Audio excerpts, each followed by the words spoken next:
Hey guys, what's up? Today I'm going to do a review of the KRK Rokit 103G4 monitors. That's a mouthful. I've had a pair of these monitors in my studio for a while, but I ended up sending them back. I've noticed that there are not a lot of reviews available for these monitors, and the ones that are available are, in my opinion, not completely being honest, because these monitors have one big flaw. Let's have a look.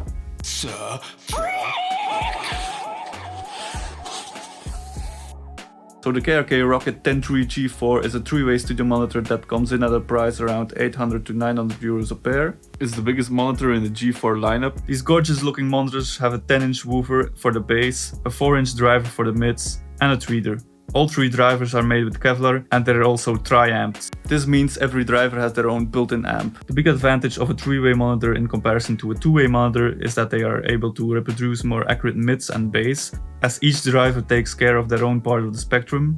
It's possible to use these monitors in horizontal mode by rotating the mid driver and tweeter enclosure. This can be done by removing the front baffle, which is magnetically attached. After that, you screw out the mid-range driver and tweeter enclosure and rotate it 90 degrees. These monitors are designed as midfield monitors, so that means you do want to keep some distance between them and your listening position. Although I must say that I found these to be quite flexible in room positioning. These monitors have built-in DSP that allows you to do some room correction. These are just pre-made profiles though, and it does not give you full EQ control. For example, it's not possible to boost the mids and cut the highs at the same time. There's also a phone app available that allows you to measure your room and suggest an EQ profile for you.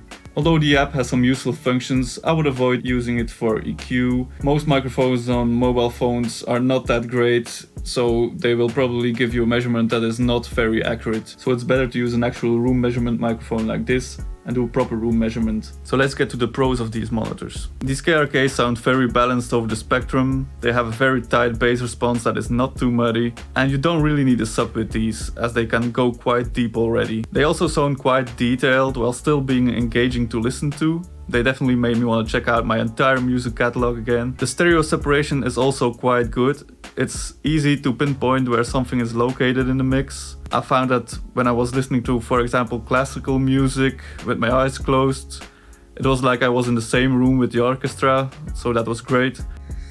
Now we're getting to my big issue with these monitors. They are very noisy. If you listen carefully, you can constantly hear little tiny artifacts of electrical noise coming from the tweeter. But the worst part is that there's also a constant hiss coming from the monitor that is very noticeable, even from a few meters away. It often even drowns out noise in the recording, which is a real deal breaker for me, as I wanted to use these for mixing. I tried several things to remedy this, but even with the volume turned to 0, no audio cable plugged in, and with a power conditioner, the issue still persisted in both monitors. I looked around a little online and I've seen people saying that these issues are attributed to the design and shielding of the Class D amps. It looks like KRK kinda cheaped out on them. These amps also seem to run wide open all of the time, and the volume is taken care of by the DSP, so it's not possible to lower the noise floor by lowering the volume, as you can do in some other monitors. Having said that, if I would know someone who could fix these issues, or if KRK would fix them in a second version of these monitors, like Kali did with some of their monitors, then I would still want them. So if anyone at KRK is watching this, feel free to reach out to me. I'm not really sure why other reviewers are not mentioning the hiss. Perhaps I just received a faulty pair of monitors, but the chance of both monitors being faulty seems a bit coincidental to me. So yeah, on the one hand, I really like these monitors and I had a hard time deciding if I was going to send them back or not.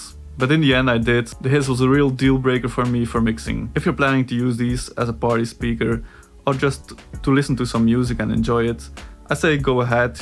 You'll probably be very happy with them. But if you do some critical listening, I would not advise buying them until KRK addresses these issues. I find it a bit sad that an otherwise great product has issues like this.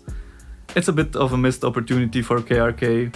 I do, however, hope that they will work out the kinks of this product and release a second improved version. If this was helpful, please give this video a thumbs up and consider subscribing. Drop any questions you might have in the comments below and I'll try to answer every one of them. If you'd like to see more, please check out some of my other videos. Thanks for watching.